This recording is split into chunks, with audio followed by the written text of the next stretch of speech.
Enrique Amorim, La perforadora. ¡Encarna! ¡Encarna! Llamó Sigüenza a su mujer, y por entre el tupido cerco de madreperlas y ligustrum pasó la clara vocecita de Encarnación. «Voy, estoy encerrando al ternero». Los rayos del sol poniente traspasaban el follaje. El humo de una fogata de basuras ponía una movible cortina en la tapia. Con un cortaplumas, Sigüenza limpiábase las uñas, de pie como un tronco, en el patio de los naranjos. A su alrededor iba y venía el perro de la casa. Clocleaban las gallinas en el vecino gallinero de palos y escaleras rústicas. Pájaros trazaban trayectorias caprichosas por el cielo. Laboriosas hormigas seguían su caminito a pocos pasos del hombre. Se oyó un portazo y el balar de un ternero. Sigüenza levantó la vista. Encarnación, con un balde de leche, venía hacia él, de blanco, con los brazos remangados y el cabello caído sobre la cara. Cerró Sigüenza el cortaplumas. La mujer dejó el balde de leche en una mesa de piedra bajo el naranjo mayor. Encarnación era bella, rubia, blanca. Tenía más de 25 años y una sonrisa dolorosa para todo el día, desde el amanecer a la caída de la tarde. La noche poníala plácida y tranquila. Mirando el camino que pasaba frente a la casa, tornábase silenciosa, como dueña de un pensamiento oculto. ¿Por qué ese camino la ponía pensativa? ¿Por qué iba a la ciudad, a la lejana ciudad? Si alguien pasaba por allí, miraba el bulto perderse en los campos, allá en la loma, donde desaparece el camino. Si se acercaba a Sigüenza y ponía una de sus manos en su cabeza, ella tomaba aquella mano, se la llevaba a la boca y la besaba. Luego, si él se lo permitía, se la llevaba a sus mejillas y se daba el calor que en ella se encendía. Y siempre mirando el camino, como si fuese una persona querida o ingrata, indiferente de tan hermosa.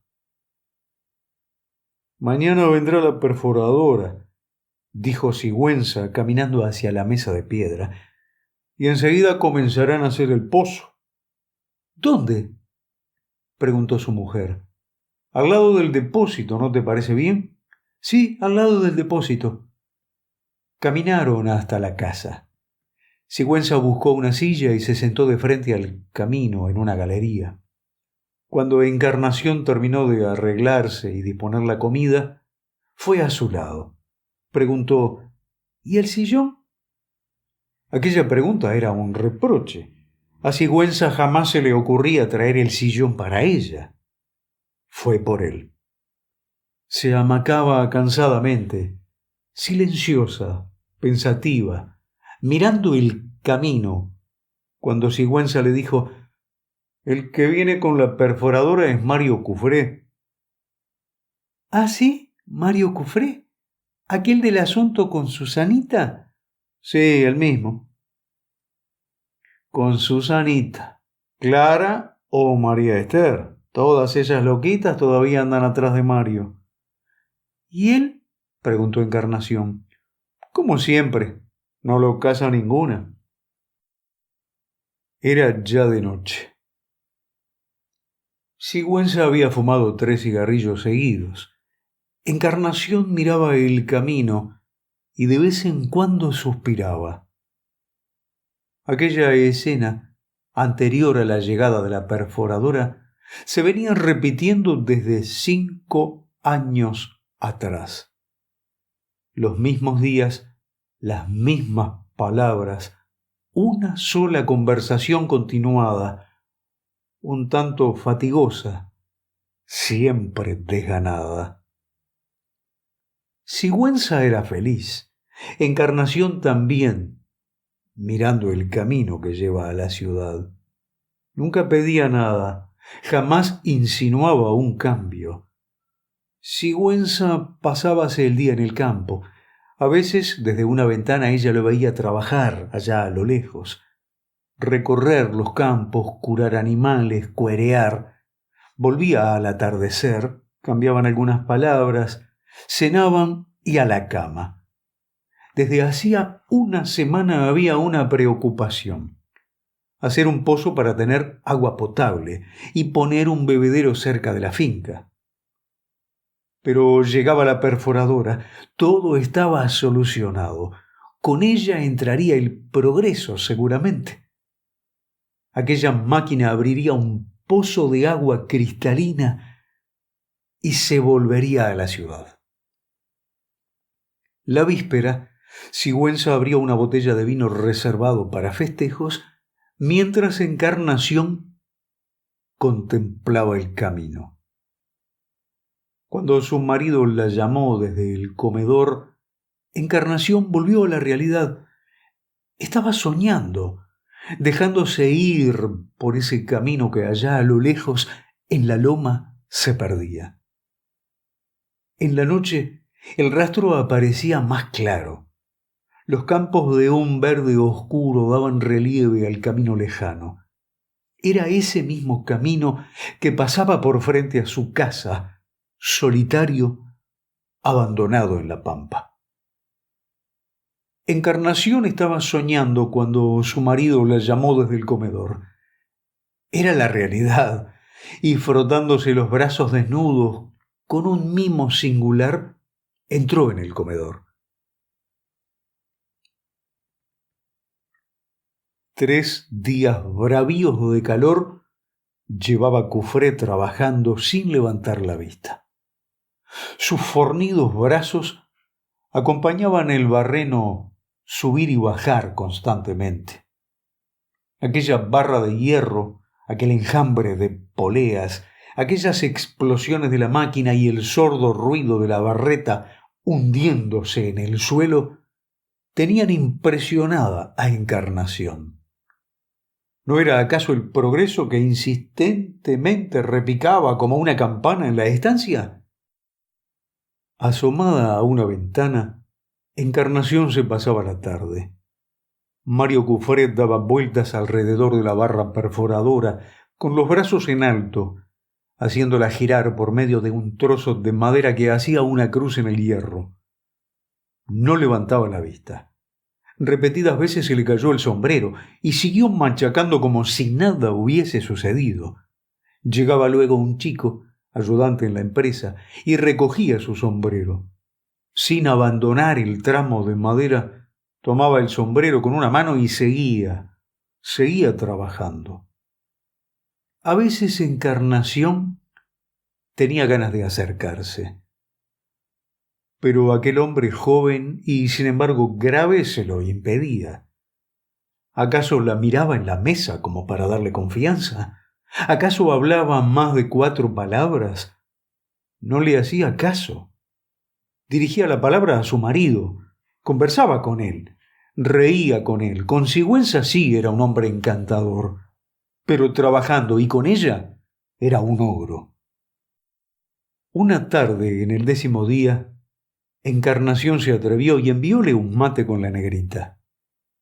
Desde la ventana ella pudo ver el gesto, el ademán antipático que hizo Cufré. La negrita volvió con el mate lleno. Encarnación miró el pico de la bombilla y, como si la mordiese, se puso a chupar. Al instante llegó su marido. Aquella repentina aparición enardeció a Encarnación. Acechó, miró como una fierecilla desde su ventana a los 2 hombres. Parecióle descubrirse a sí misma. Conversaban. Ella oía confusamente sus voces. Cufré hizo subir la barreta. El motor cambió de marcha, haciendo un ruido diferente. Quedó al aire la punta de la barra perforadora. Ambos se acercaron, tocaron el hierro raspando en él. Cufré extrajo un poco de barro adherido. Se lo enseñó en la palma de la mano a Sigüenza. Volvió la barra al pozo y el ruido del motor fue el mismo de antes, de todas las horas del día. ¡Paf! ¡Pum! ¡Paf! ¡Pum! ¡Paf! ¡Pum! Y los hermosos brazos del hombre en alto, empuñando el trozo de madera que hacía cruz con la barra. Cufré volvió al pueblo por un nuevo barreno. Había hallado una veta de piedra dura, imposible de vencer. Al regresar, Encarnación esperó su arribo, sentada en el sillón. Sigüenza andaba por el campo. Si la hubiese visto tan compuesta, ataviada con su mejor vestido, le habría llamado la atención. Cufré se acercó a preguntar por Sigüenza. Traía el nuevo barreno. ¿Esperará hasta mañana para comenzar con la nueva pieza?, insinuó Encarnación. No, hoy mismo tengo apuro. ¿Qué apuro? ¿Por nosotros? ¿Por mí? Él la miró por primera vez de frente, de cerca, en los ojos. Y como tenía el sombrero puesto aún, se lo quitó. La frente blanca de Cufré contrastaba con sus mejillas y sus brazos curtidos y quemados por el sol. Él notó la sorpresa de Encarnación e iba a adelantarse hablando de su piel, pues sentía las miradas de la mujer en su frente, cuando descubrió a lo lejos la silueta de Sigüenza, jinete retornando a su casa. «Allá viene Sigüenza». «Voy a preparar el mate. Siéntese usted», dijo Encarnación para dejar solo a Cufré. Se alejó éste hacia el paso. Encarnación fue hacia su cuarto y se mudó el vestido. A la hora de la comida, Cufré, observando que Encarnación había cambiado de traje, le dirigió varias veces la palabra. Fue larga la sobremesa. Con la nueva barreta marchaba mejor la tarea. Sigüenza se quedó en la estancia la mañana de la prueba. Un poco extrañado de que Cufré no utilizase el tipo moderno de la perforadora rotativa, Sigüenza cedió a hablar de sus conveniencias. «Sí», respondióle el posero, «pero con la rotativa usted malogra una vertiente. Perfora las piedras, hace un hueco en ellas y sigue hundiéndose. Mientras que con el sistema antiguo, con este, usted deshace la piedra, la parte, y puede traer hacia el pozo, por una de las rayaduras, un hilo de agua utilísimo». «¿Y entonces qué mejoras se consiguen con la nueva máquina?», preguntó interesado el dueño de casa. «Una sola, que el pozo se hace derecho y no se corre el peligro de torcerlo, cosa que sucede muy a menudo con este sistema. Una desviación pequeñísima le echa a perder un pozo. Tiempo perdido y rabietas. Y si uno lo entrega defectuoso, las que pagan el pato son las varillas de la bomba, una vez instalado el molino. Cada semana se rompe una. Hay que poner mucha atención con esas perforadoras antiguas. No distraerse por nada del mundo». Y minucioso, atento, Cufré seguía manejando la lenta rotación de la barreta, tratando de no desviarla un solo milímetro. Un descuido puede malograr un pozo, una desatención le echa a perder a uno todo el trabajo, y vuelva usted a hacer otro pozo con este calor. Sin hacer comentarios, como temiendo una distracción de Cufré, Sigüenza se alejó. Antes de salir al campo, contóle a Encarnación su conversación con Cufré. «No lo distraigan, no vaya a ser que nos salga mal el pozo». Encarnación, asomada a la ventana, contempló al trabajador. Cufré, al descubrirla, se colocó de frente a ella y con las manos en alto, agarrando fuertemente el trozo de madera, seguía dirigiendo los golpes de la barreta de hierro. De vez en cuando levantaba los ojos. Encarnación creyó verle sonreír. El motor seguía con sus explosiones, abriendo boquetes en el silencio de una bochornosa tarde de verano. 3 días después, la barra perforadora había sufrido una desviación considerable. A tal punto se había desviado que la dificultad para moverla se podía apreciar en el resoplar cansado, trabajoso del motor. Por momentos no le daban las fuerzas para levantar la barra. Al fin reventaron las poleas y aquella se quedó fija dentro del pozo, clavada.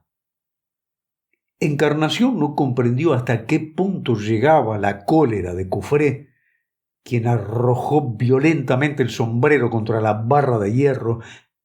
«¿Qué pasa?», gritó ella desde la ventana. Cufré alzó la vista. Tomada de las rejas, Encarnación le sonreía. Frente al espectáculo desolador del tiempo malgastado, del dinero perdido, frente a la firme palabra de no más que la barra inmovilizada le parecía gritar frente a todo ese imposible, Encarnación, enamorada, era una cosa blanda, dulce, fresca, tras las rejas. Y a grandes pasos, entre enloquecido y cuerdo, Cufré corrió hasta la ventana. Agarró las manos de la mujer contra el hierro de la reja y, metiendo su cara entre los barrotes, buscó besarla. Encarnación dejó caer su rostro entre las rejas como en un cepo. El cebo de la trampa era la boca anhelosa del posero. «Esta madrugada nos vamos», murmuró Cufré. Luego, repetida la frase, tomó en sus labios una fuerza inusitada de mandato. Encarnación vio correr el camino que va al pueblo como un tren apresurado, y en su delirio de besos golpeando su frente en los barrotes de la reja, menudeaban sus voces afirmativas, hasta quedarse con un sí en los labios. El sol partía la tierra. Había ásperas chicharras en las encinas. Un perro, alzando la cabeza, parado a los pies del posero, olfateaba el aire. En el andamiaje de la máquina perforadora, esqueleto de madera y poleas de cuero, se detuvo una bandada de mixtos, como presintiendo la eterna inmovilidad del aparato. Quien cruce el camino que va de la Lechuza hacia Tangarupá, topa con la perforadora cargada de nidos. Va poco a poco tomando la singular apariencia de un árbol seco, con múltiples ramas hospitalarias.